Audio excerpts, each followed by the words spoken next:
بسم اللہ الرحمن الرحیم۔ اللہم صلی علی محمد وعلی محمد۔ محترم ویورز، ہم آپ کو اسلامی ہسٹری کے بارے میں تفصیلاً بتا رہے ہیں۔ اس سے آپ کی نالج میں بہت زیادہ اضافہ ہوگا، کیونکہ ہر ذہن میں مختلف قسم کے سوالات ہوتے ہیں جن کے جواب آپ کو یہاں سے مل جائیں گے۔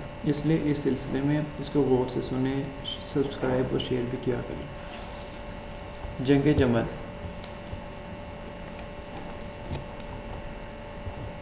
36 ہجری۔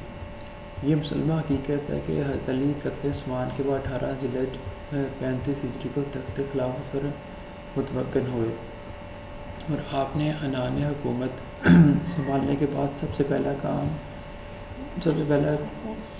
جو کام کیا وہ قتل عثمان کی تحقیقات سے متعلق تھا۔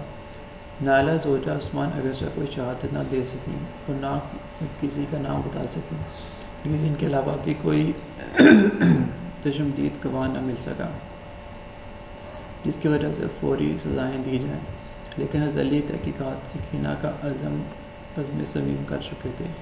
ابھی آپ کسی نتیجے پر نہ پہنچنے پائے تھے کہ مکہ میں سازشیں شروع ہو گئیں۔ حضرت عائشہ جو حج سے فراغت کے بعد مدینہ کے لیے روانہ ہو چکی تھی، وفات علی کی خبر پانے کے بعد پھر مکہ میں جا کر پرکش ہو گئی تھی۔ انہوں نے 4 یاران طلحہ، زبیر، عبداللہ اور ابو جہل کے مشورے سے انتقام خون عثمان کے نام سے ایک سازشی تحریک کی بنیاد ڈال دی اور قتل عثمان کا الزام حضرت علی علیہ السلام پر لگا کر لوگوں کو بھڑکانا شروع کر دیا اور ان کا اعلان عام کرا دیا کہ جس کے پاس علی سے لڑنے کے لیے مدینہ جانے کے واسطے سواری نہ ہو وہ ہمیں اطلاع دے، ہم سواری کا بندوبست کریں گے۔ اس وقت علی کی دشمنوں کی کمی نہ تھی، کسی کو آپ سے بھوک سے لئی تھا، کوئی جنگ بدر میں اپنے کسی عزیز کے مارے جانے سے متاثر تھا، کسی کو پروپیگنڈے سے متاثر کر دیا گیا۔ غرض یہ کہ 1000 افراد حضرت عائشہ کی آواز پر مکہ میں جمع ہو گئے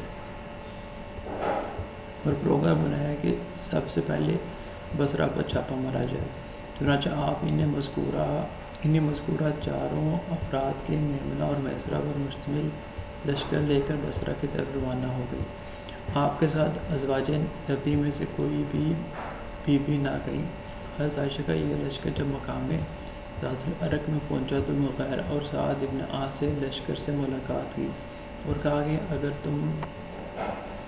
کہا کہ تم اگر خون عثمان کا بدلہ لینا چاہتے ہو اور طلحہ اور زبیر سے لو، کیونکہ عثمان کے یہی قاتل ہیں اور اب تمہارے طرفدار بن گئے ہیں۔ تواریخ میں ہے کہ روانگی کے بعد جب مقام حرام پر حضرت عائشہ کی سواری پہنچی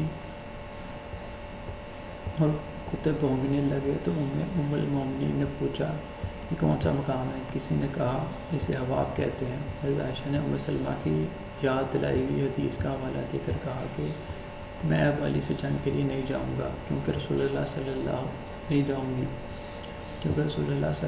علیہ وسلم نے فرمایا تھا کہ میری ایک بیوی پر حواب کے کتے بھونکیں گے اور وہ حق پر نہ ہوگی، لیکن عبداللہ ابن زبیر کی ضد کرنے سے آگے بڑھی، بالآخر بصرہ جا پہنچی اور وہاں کے علوی گورنر عثمان بن حریف پر جب خون مارا اور 40 آدمیوں کو مسجد میں قتل کرا دیا اور عثمان بن حنیف کو گرفتار کرا کے اس کے سر، داڑھی، مونچھ، بھویں اور پلکوں کے بال نچوڑ ڈالے۔